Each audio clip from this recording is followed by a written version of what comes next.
اراکین ایوان کے ساتھ ناخوشگوار واقعہ پیش آیا تھا۔ میں شدید الفاظ میں اس کی مذمت کرتا ہوں۔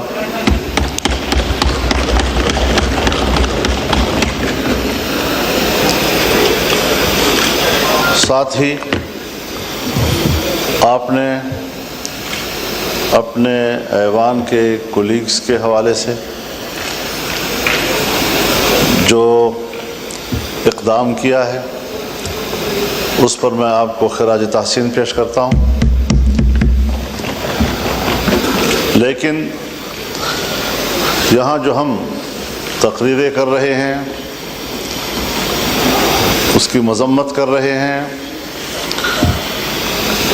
یہ صرف اپوزیشن ارکان کے ساتھ نہیں ہوا، بلکہ یہ بذات خود پورے ایوان کے ساتھ ہوا ہے۔ ہر رکن اسمبلی کے ساتھ ایوان کا تقدس وابستہ ہوتا ہے، اور جب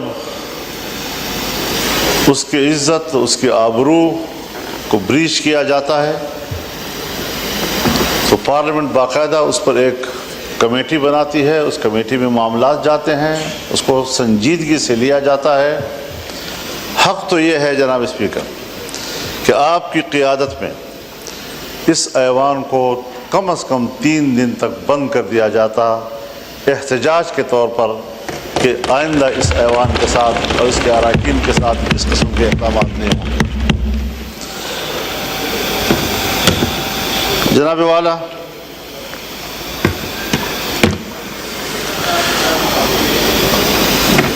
فروری سے لے کر آج تک اس ایوان میں ہم ابھی تک اس صورتحال سے باہر نہیں نکلے جب ایک رکن اسمبلی اپنی ذات اور اپنی ذات کی دفاع تک محدود کر دیا جاتا ہے تو پھر وہ ملک اور قوم کے لیے کوئی کردار ادا نہیں کر سکتا۔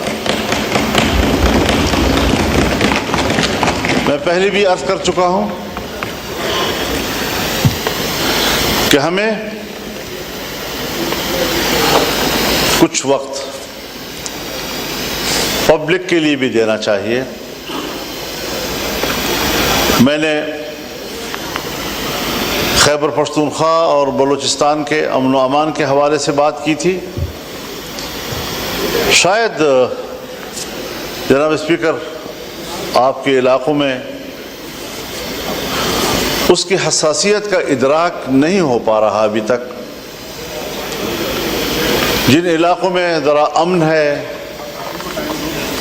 کچھ سکون ہے، وہ اس کا ادراک نہیں کر پا رہے کہ جو صورتحال آج خیبر پختونخوا میں ہے یا بلوچستان میں ہے۔ اللہ تعالیٰ اس ملک کو سلامت رکھے، ہمیں اس وطن کی سلامتی، اس کی وحدت اور اس کی یکجہتی عزیز ہے۔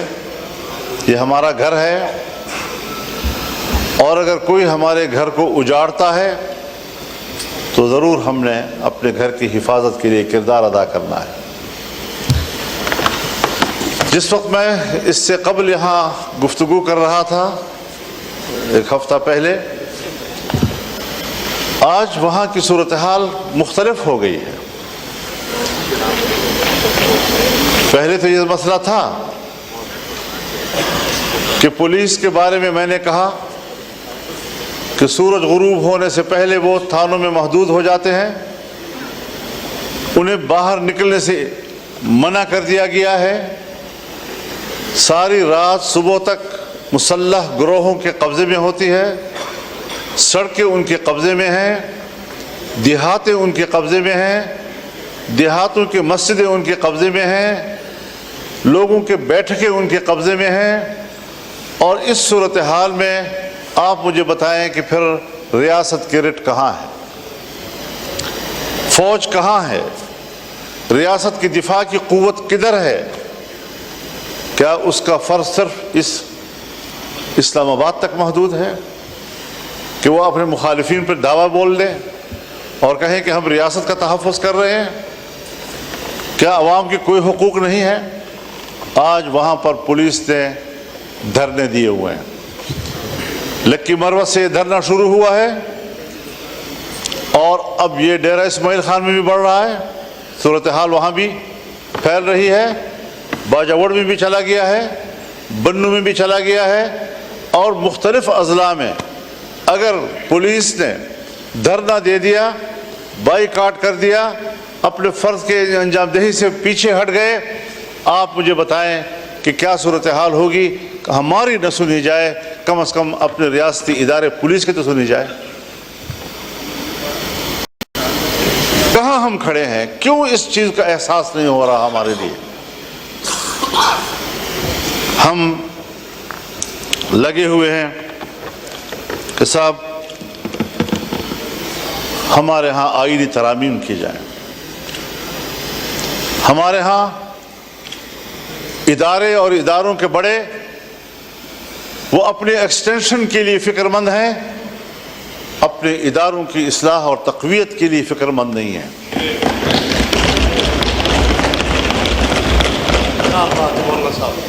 ایکسٹینشن کا عمل اگر فوج کے اندر ہے تب بھی غلط ہے، اگر عدلیہ کے اندر ہے تب بھی غلط ہے، اگر سول بیوروکریسی کے اندر ہے تب بھی غلط ہے۔ یہ تو کل پارلیمنٹ بھی مطالبہ کر سکتا ہے کہ 5 سال کے بعد ہمیں بھی 5 سال کی ایکسٹینشن دی جائے۔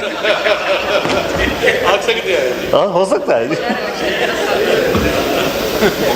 اگر کورٹ کو حق حاصل ہے، اگر فوج کو حق حاصل ہے، اگر بیوروکریسی کا حق حاصل ہے، پارلیمنٹ تو سپریم ہے، اس کو تو بدرجہ اولا حق حاصل ہوگا۔ یہ روایتیں حضرت کوئی اچھی روایات نہیں ہیں، اور میں برملا اس بات کا اظہار کرنا چاہتا ہوں کہ اس حوالے سے ہماری پوزیشن بالکل واضح ہے، ہم اپوزیشن ہیں، اس پر اپوزیشن کا کردار ادا کریں گے، اور کبھی ہم اس ملک کے اندر ایک غلط روایت کی بنیاد نہیں ڈالنے دیں گے۔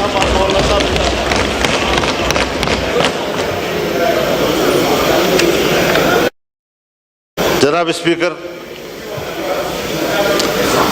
ہم ان مراحل سے گزر چکے ہیں۔ جنرل مشرف کا زمانہ تھا، ہم اپوزیشن میں تھے، ایل ایف او کے ذریعے انہوں نے سپریم کورٹ کے چیف کے جج کی عمر 68 سال کر دی تھی، اور ہم نے لڑ کر اس کی عمر کو 65 پہ لے آئے بڑے مشکل کے ساتھ۔ ایک فوجی حکومت میں فوج کے فیصلے کو ریڈیوس کیا جہاں تک ہم سے ہو سکتا تھا۔ میری اپنی ذاتی رائے یہی تھی کہ ان کو 62 سال تک رکھا جائے، لیکن بہرحال دوستوں کی اجتماعی رائے میں 65 سال ہوئی۔ اس 65 سال کے فیصلے پر ہمارے بھائی ہیں، ہمارے محترم ہیں، پاکستان پیپلز پارٹی اس وقت یہاں ہمارے ساتھ اپوزیشن میں بیٹھی تھی، اپوزیشن میں بیٹھ کر انہوں نے میرے اوپر تنقید کی تھی، ایم اے اوپر تنقید کی تھی کہ آپ نے 65 سال کیوں دیے ہیں ان کو۔ آج آپ ان کی عمر کے اضافے میں وہاں اس بیچوں میں بیٹھ کر اس کی تائید کریں گے؟ کیسے کریں گے؟ کیوں کریں گے میرے بھائی؟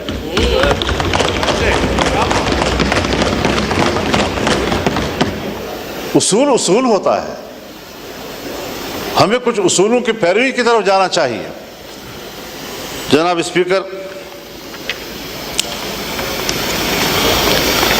ہمیں تسلیم کر لینا چاہیے کہ ہمارا جو عدالتی نظام ہے وہ فرسودہ ہو چکا ہے۔ ہمارے عدالتوں کے سامنے جتھے بیٹھے ہوتے ہیں اور وہ فریقین کو اطمینان دلاتے ہیں کہ آپ کا فیصلہ یوں ہوگا اور آپ کا فیصلہ یوں ہوگا۔ ان جتھوں کو ختم کریں اور عدالت کو طاقتور بنائیں تاکہ اس پر اعتماد ہو۔ آپ بھی واقف ہیں اس سے اور میں بھی اس سے واقف ہوں۔ باتیں سچ ہوتی ہیں، کوئی کہتا نہیں ہے، اور اگر کہنی پڑ جاتی ہے تو ہمارے متھے لگ جاتی ہے۔ آج بھی حضرت جناب اسپیکر،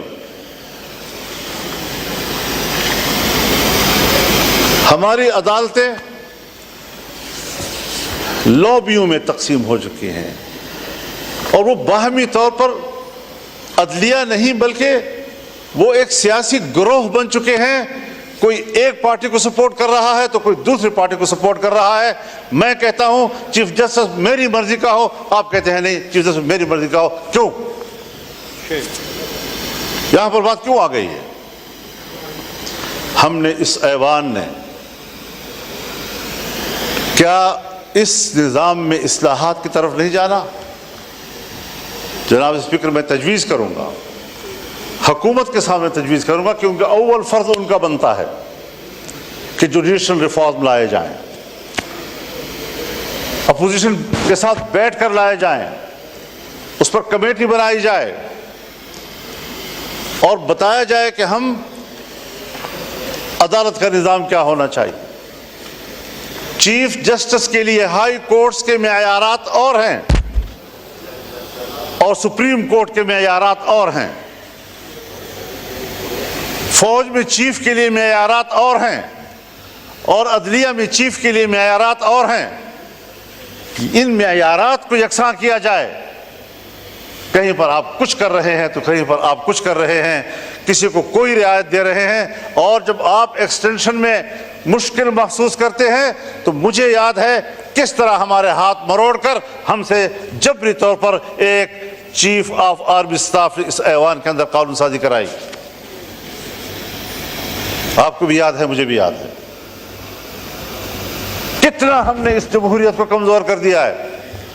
اور پھر جو ایوان اس پر یہ چھاپ لگ جائے کہ یہ عوام کی نمائندہ کم اور اسٹیبلشمنٹ کی نمائندہ زیادہ, پھر آپ کو بحیثیت ایوان کے اسٹیبلشمنٹ کی نوکری کرنی پڑے گی. عوام کی خدمت آپ نہیں کر سکتے. آج 60,000 سے زیادہ مقدمات سپریم کورٹ میں پینڈنگ پڑے ہیں. ان لوگوں کا کیا قصور ہے جن کے مقدمات نسل در نسل چلتے رہتے ہیں؟ ایک نسل میں مقدمے کا فیصلہ نہیں ہوتا اور ہم پر ایمرجنسی لاگو ہوتی ہے. ہم نے آج ایک قانون پاس کرنا ہے, کل دوسرا قانون پاس کرنا ہے, سیاستدانوں کو یہ کرنا ہے, سیاستدانوں کو وہ کرنا ہے. اس چیز میں ہم لگے ہوئے ہیں.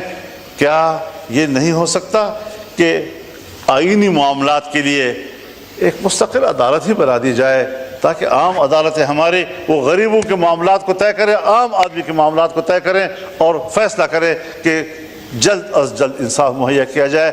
ہمارے ملک کے اندر انگریز کے دور کا وہ نظام عدل موجود ہے کہ جو صدیوں تک مقدمات چلتے ہیں اور طے نہیں ہو سکتے. آج بھی ہم اسی روش پہ چل رہے ہیں. ہمیں پاکستان بنانے کے بعد آج عدلیہ کے حوالے سے بھی انقلابی فیصلے کرنے ہوں گے تاکہ ہمارے غریب آدمی کو جلد از جلد انصاف مہیا ہو سکے. کیا کر رہے ہیں آپ لوگ؟ تو نظام کو تبدیل کرنا ہے, تبدیلی لانی ہے تو پھر صحیح معنوں میں تبدیلی لائے. میرے حق میں ہو وہ تبدیلی اور آپ کے حق میں ہو تو وہ تبدیلی نہیں. اس کو تبدیلی نہیں کہا جاتا. اپنے روش پر تبدیل کرنا پڑے گا, اپنے اعتماد کو بحال کرنا پڑے گا اور اس پارلیمنٹ کو سپریم بنانا ہوگا. پارلیمنٹ میں اگر پارلیمنٹ سپریم ہے تو ہر ممبر یہاں پر بات کر سکتا ہے. یہاں پر عدلیہ پہ بھی بات ہو سکتی ہے, ہم اس سے بھی سپریم ہیں. یہاں پر فوج بھی بات ہو سکتی ہے, ہم اس سے بھی سپریم ہیں. لیکن سب ہمیں اپنا ماتحت سمجھتے ہیں. آج یہاں بات کرو توہین عدالت کا مقدمہ آ جائے گا ہمارے پیچھے. آج یہاں فوج کے کردار پر آپ تنقید کریں, ریاست کے کردار پر آپ تنقید کریں. آپ بلوچستان میں کیا کر رہے ہیں, آپ کے پی میں کیا کر رہے ہیں, آپ نے پورے ملک کو اپنے قبضے میں لیا ہوا ہے, امن و امان کا کوئی نام و نشان نہیں ہے. اس پر آپ بحث کریں, ایجنسیاں آ جاتی ہیں آپ کو ایوان سے پکڑ کے لے جاتی ہیں. وہ تو آپ کے آئین میں لکھا ہوا ہے کہ ہم عدلیہ اور فوج کے خلاف نہیں بات کر سکتے, تو اس لیے اصلاح کے لیے, ان کی اصلاح کے لیے تو بات کر سکتے ہیں. جی اصلاح کے لیے تو بالکل کر سکتے ہیں. میں اصلاح کی بات کر رہا ہوں, میں ان کو تنقید تو نہیں کر رہا. سر آنکھوں پر عدالتیں, فوج کے جنرل سر آنکھوں پہ. جی تو میں اسی لیے کہہ رہا تھا کہ ججز ہمارے سر آنکھوں پہ، چونکہ لکھا ہوا ہے تو اس لیکن ان کے لیے نظام کو تو ٹھیک کریں جی تاکہ وہ جبر تو نہ کریں، آئین سے تجاوز تو نہ کریں، اخلاق سے تجاوز تو نہ کریں، پارلیمنٹ کا تقدس نہ خراب کریں۔ ہم ان کے خلاف نہیں بولیں گے، میں آپ سے وعدہ کرتا ہوں، لیکن میرے اراکین کو اس طرح گرفتار کرنے کی اجازت بھی نہیں دی جا سکتی۔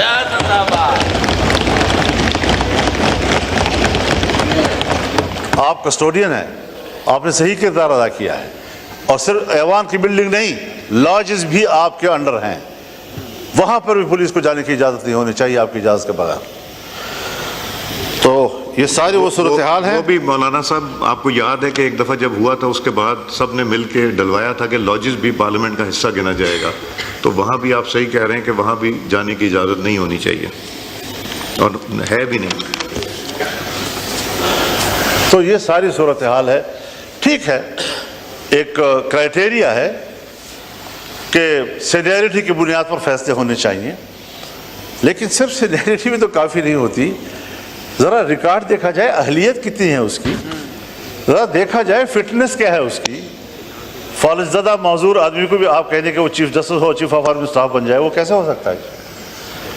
تو اس ساری چیزوں کو دیکھ کر ہمیں اصلاحات کی طرف جانا چاہیے، اور اس کے لیے میں تو یہ سوچتا ہوں اور میری تجویز ہوگی کہ چیف جسٹس کے لیے جوڈیشل کونسل اور پارلیمانی کمیٹی کا مشترکہ اجلاس ہو، اور یہ فیصلہ کریں کہ کس کے حق میں فیصلہ کیا جاتا ہے، پیدل لائے جائیں، 3 کے لائے جائیں یا 5 کے لائے جائیں، لیکن اصلاح کی طرف تو جائیں۔ ممکن ہے میری رائے غلط ہو، میں کوئی ایسی بات نہیں کہہ رہا ہوں کہ خدا نخواستہ کوئی حتمی بات ہے، لیکن اس پارلیمنٹ کو پر اعتماد کیا جائے، اس کی کمیٹی بیٹھے، ان کے ساتھ بیٹھے، سوچے اس بات پر کہ ہم نے عدلیہ کے اندر اصلاحات کیسے لانی ہے، اور ایوان میں پیش کیے جائیں۔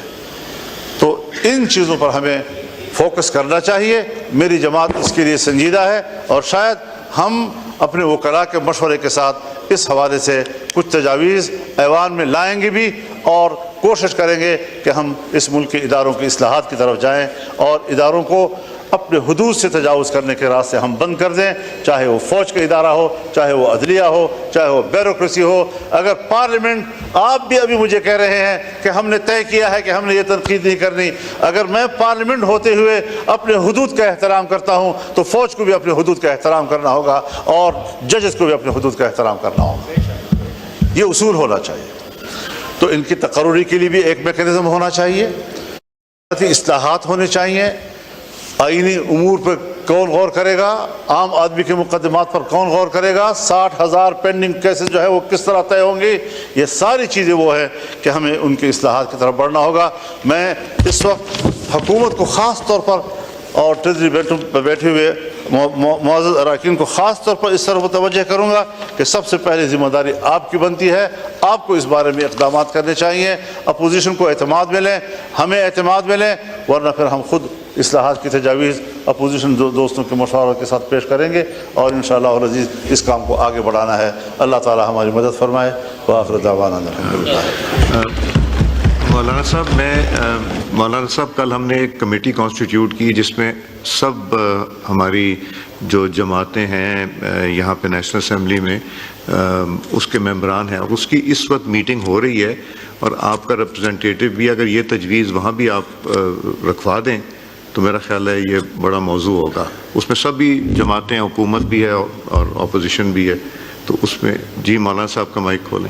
بالکل، اس سے ایک پارلیمانی کمیٹی جو آپ نے بنائی ہے، جی اگر آپ سمجھتے ہیں کہ یہ کافی ہے، دوست بھی یہ سمجھتے ہیں کہ سب کافی ہے، تو ہمیں اس پہ اعتماد ہے، اور اس کے لیے جو ہم نے تجویز عرض کی ہے کہ فیصلے جو ہیں، جس طرح 18ویں ترمیم میں ہم نے فیصلہ کیا تھا، اور 18ویں ترمیم کے ذریعے سے ایک پارلیمانی کمیٹی اس حوالے سے بنی تھی، میں کہتا ہوں کہ جوڈیشل کونسل کو بھی اس میں شریک ہو جانا چاہیے، پارلیمنٹ کو بھی شریک ہو جانا چاہیے، اور پھر جو 19ویں ترمیم آئی اس میں پارلیمنٹ کو بلیک میل کیا گیا، ایک جج صاحب نے اپنے لیے بلیک میل کیا اس پارلیمنٹ کو، اس 19ویں ترمیم کو ختم کر دینا چاہیے، 18ویں ترمیم کو دوبارہ بحال کر دینا چاہیے، صورتحال خود بخود بہتر ہو جائے گی انشاءاللہ۔ اگر آپ